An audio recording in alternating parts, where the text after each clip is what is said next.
Okay, so have you ever stood in line at the bank Yeah. and you're just watching the minutes tick by and you're getting frustrated or Yeah. even worse, you get rejected for a loan, Mm-hmm. even when you know you could handle it. Right. It's It's like totally. this system is rigged. It It's is. designed to make you feel powerless. Like you're stuck playing by their rules. Yeah, exactly. Like we're stuck playing by their rules. Well, you're not alone, and it's fascinating, actually. There's this global movement that's happening under the radar. Okay. It's a way to kind of rewrite those rules Okay. and take back control of your finances. I like that. And it starts right where you live Okay. with your community and your family. That's cool. It might surprise you to learn Like that a massive 1.7 billion adults around the world are completely unbanked. 1.7 billion. They're finding these really innovative ways to save, Really? lend, and build wealth without relying on those big institutions that often feel more like obstacles Right. than partners. That's a huge number. It is a big number. 1.7 billion. So Yeah. we are diving deep into the world of community and family banking today. Awesome. I'm already interested. Good. Um, but we're not just going to explore what it is. Yeah. We're going to get into the nitty-gritty of how. Love it. So we'll give you actionable steps to actually start building your own financial ecosystem. Right. A system that works for you and your community, not against you. Yeah, so traditional banks, they often operate on these rigid systems. Mm-hmm. They demand high collateral. And honestly, Yeah. they're not designed to put your needs first. Yeah. Their bottom line is profit, Makes sense. plain and simple. Yeah. But community and family banking, that flips the script entirely. Okay. It's about trust. The kind of trust that's built within a group of people with shared goals. Yeah, so it's like taking finance back to its roots. Yeah. Bringing back that human element. That's been lost in all the paperwork and algorithms. You got it. And this isn't some brand new, untested idea. Right. We see inspiring examples all over the world. Okay. They've been working for generations. Wow. Think about those women's cooperatives in Africa. Yeah. They pool their money to support small businesses. That's awesome. Or the rotating savings groups that have helped communities thrive. Interesting. For centuries. You know, that reminds me of a time I was helping my aunt set up online banking Oh. when she retired. Yeah. Bless her heart. Ah. She was so used to handwritten ledgers and Ah. stashing cash in envelopes. Oh, wow. It was like teaching a cat to use a smartphone. That's a good one. We had a few laughs along the way. I bet. But it really hit home how important financial literacy is, Yeah. no matter what system you're using. You hit the nail on the head. Right. Even with the best intentions, managing money can be a challenge. For sure. That's why understanding the basics is so crucial. And luckily, there's tons of free resources out there to help. So, okay, we've painted the picture, Yeah. but let's get down to brass tacks. Okay. How do we actually start a community bank? Right. Is it as simple as gathering some friends and pooling our money? It can be surprisingly straightforward. Okay. The first step is to form that core group Okay. of people you trust. Mm-hmm. Individuals who share a common financial goal. Right. Maybe you want to save for a community project, support local businesses, or just be there for each other Okay. in times of need. Yeah. Once you have your group, Yeah. you decide on contributions, create clear rules, and define exactly what you want to achieve. Okay, that makes sense. But what about the practical side of things? Mm-hmm. Keeping track of the money, ensuring fairness. I mean, Yeah. it seems like it could get messy pretty quickly. That's where technology comes in. Oh, okay. There are amazing apps and digital tools specifically designed for collective banking, Oh, good. budgeting, and even investments. You can track every contribution, manage loans transparently, and keep everything organized. That sounds really promising. It is. Although, full disclosure, technology and I have a bit of a love-hate relationship. Oh. I once tried one of those budgeting apps that promised to revolutionize my spending habits. Uh-oh. Let's just say it ended with me accidentally sending my entire rent payment No way. to my cat's online shopping account. You're kidding? Oops. It happens, but your story highlights a key point. Okay. We need both tech-savvy and financial literacy. Right. It's not enough to just have the tools you have to know how to use them effectively. Yeah. Luckily, there are tons of free online resources, workshops, and even community centers Brilliant. offering financial literacy programs. Okay, good to know. Because even with the best of intentions, Yeah. things can go sideways. For sure. What if there's a disagreement within the group or someone mismanages the funds? Right. That's a scary thought. Absolutely. And that's why planning for potential challenges is crucial Oh, from it's the outset. Yeah, transparency and accountability are your best friends here. that makes sense. You need clear guidelines for decision-making, conflict resolution, Uh-huh. and even outlining consequences Right. for mismanagement. Okay. Think of these as preventative measures, setting your community bank up for success Yeah. from day one. It sounds like community banking is about so much more than just money. It It's is. about building trust, learning together, Yeah, and ultimately taking control of our financial well-being. it It's is. pretty empowering when you think about it. You've got it. Yeah. It ties into bigger conversations we're having as a society Okay. about economic inequality Mm-hmm. and the growing trend toward decentralized finance. Interesting. Community banking can be a powerful tool to build resilience, Yeah. promote self-reliance, Mm-hmm. and create generational wealth that benefits everyone involved. Wow. It's about creating a future where everyone has a chance to thrive. That's awesome. Yeah. So before the break, we left you with a question to ponder. How could this approach help you tackle a financial challenge you've faced or seen in your community? That got me thinking. Yeah. We hit so many roadblocks with the traditional financial system. Yeah. It's like it's designed to keep us stuck. Right. It's like we don't have any options. Yeah. But with community banking, that feels like a way to break free. It does. It's realizing we do have options. We don't have to be at the mercy Right. of these big impersonal institutions. We can create something better, Totally. something that works for us. I think a lot of people would hesitate to take that leap, though. Yeah. Talking about starting a community bank is one thing, but Uh-huh. actually doing it, Yeah. that can feel really daunting. It's understandable Yeah. to have some reservations. Right. Starting anything new can feel intimidating. Totally. But remember, you don't have to reinvent the wheel. Right. There are so many successful models out there. Okay. You can draw inspiration from what's already working. Like those African women's cooperatives. Exactly. They built something amazing. They've shown incredible resilience and creativity in building financial systems that truly serve their communities. It's really cool. And it's not just happening across the world. Yeah. We're seeing similar initiatives popping up Okay. right in our backyards. So what are some of the key ingredients Mhm. that make these community banks thrive? Yeah. What can we learn from them? Well, transparency is absolutely essential. Okay. Everyone involved needs to know exactly how the money is being managed, how decisions are made, Mm-hmm. and what the shared goals are.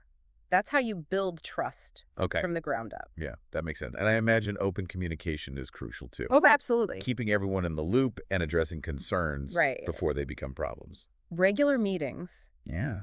open dialogue, and a willingness to tackle issues head on Right. are all vital for a healthy, productive community bank. It almost sounds like you're describing a mini democracy. For finances. Yeah, you could say that it's about collective decision-making, shared responsibility, Right. and a true commitment to the well-being of the whole group. Okay, so we've got the foundation, transparency, communication, Yeah. shared vision. But what about the nuts and bolts of actually running a community bank? Yeah. How do we handle things like contributions, loans, interest rates? Right.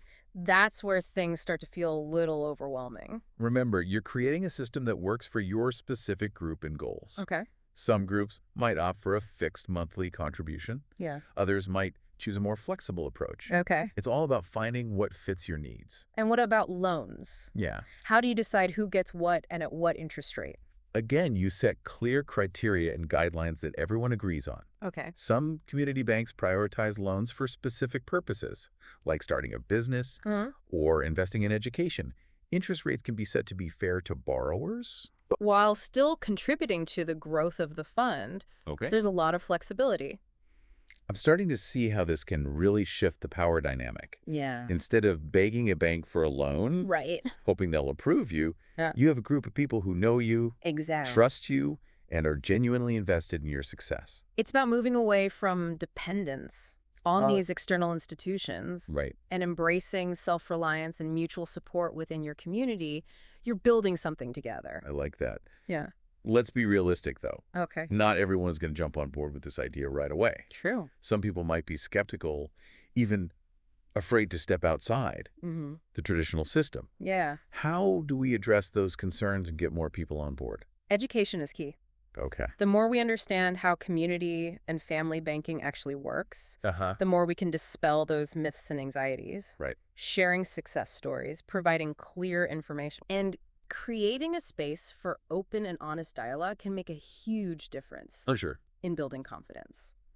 It's about shifting that mindset from fear to possibility, Yes, right? Showing people that there's another way, exactly. a better way to approach their finances, Mm, and that it can actually work. absolutely. It's about fostering a sense of hope and empowerment.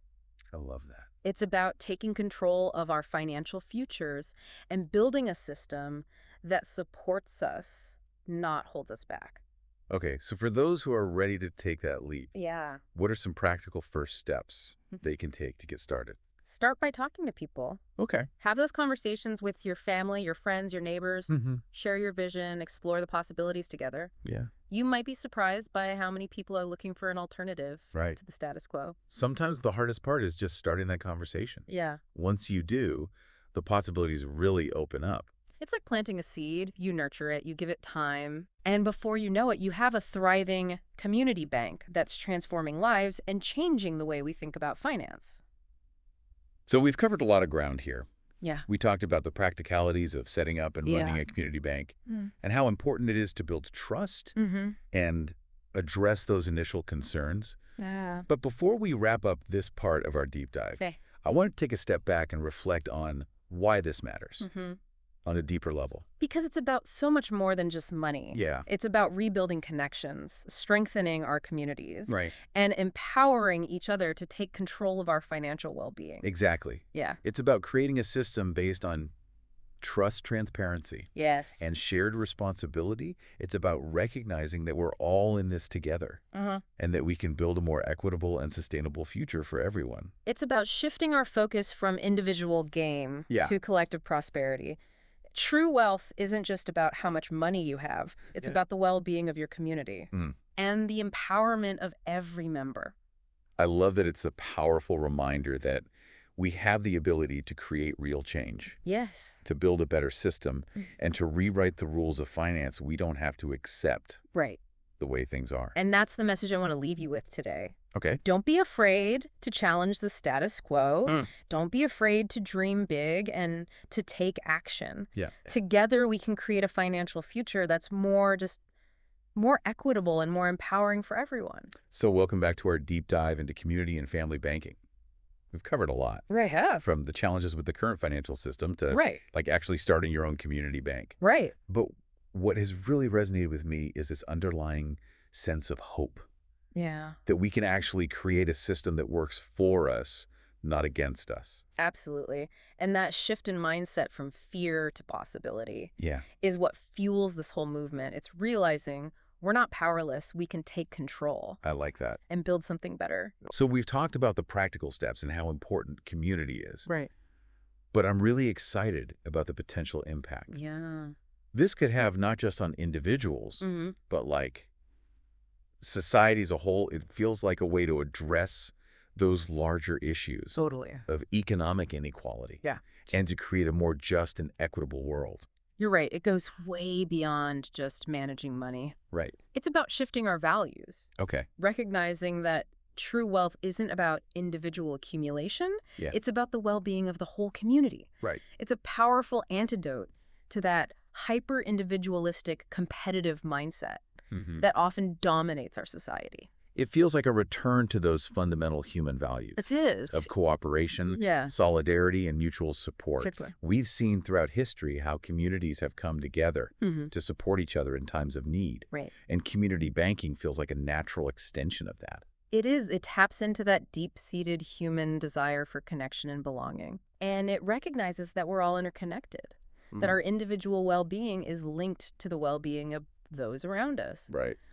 When one person thrives, the whole community benefits. So as we wrap up this deep dive, I'm curious to hear your thoughts Yeah. on the future of this movement. Mm-hmm. Where do you see community and family banking going from here? Oh, I see immense potential for growth. Okay. As more people experience the limitations and Hmm. frustrations of the traditional financial Yeah. system, they're actively seeking alternatives that align with their values Right. and give them a sense of control over their financial lives. Community banking offers that and more. It seems like people are hungry for change, They all. for a system that's more just and equitable. Yeah. It feels like we're at a tipping point. Absolutely. And the exciting thing is that technology is actually accelerating this movement. Oh, wow. With the rise of digital platforms, mobile apps, Uh-huh. and even blockchain technology, the barriers to entry are lower than ever before. It's never been easier to connect, organize, and manage a community bank. So it's not just about going back to the old ways of doing things. No. It's about combining that wisdom of community support Right, yeah. with the power of modern technology Exactly. to create something truly innovative and transformative. It's about blending the best of both worlds to create a system Yeah. that serves the needs of people and communities, not just profits. I love that it's progress, not nostalgia. Yeah. It's about building a better future for ourselves and generations to come. And that's what makes this movement so compelling.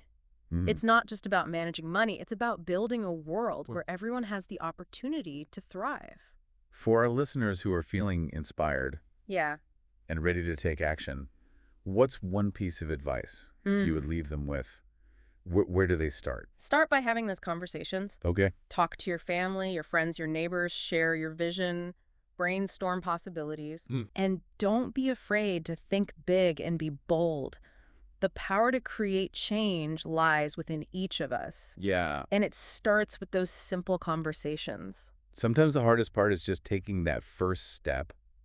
It is. But once you do, you might be surprised by the momentum that builds Totally. and the amazing things you can achieve together. And remember, you're not alone in this journey. That's true. There's a growing movement of people around the world who are passionate about building a more just and equitable financial system. Connect with them, learn from their experiences, and support each other along the way together.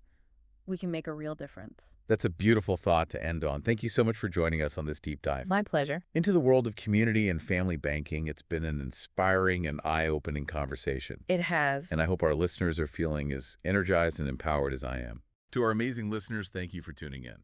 We hope this deep dive has sparked your imagination and given you the tools and inspiration to explore the incredible potential of community and family banking. Remember, the power to change the world starts with each of us. Let's build a better future together.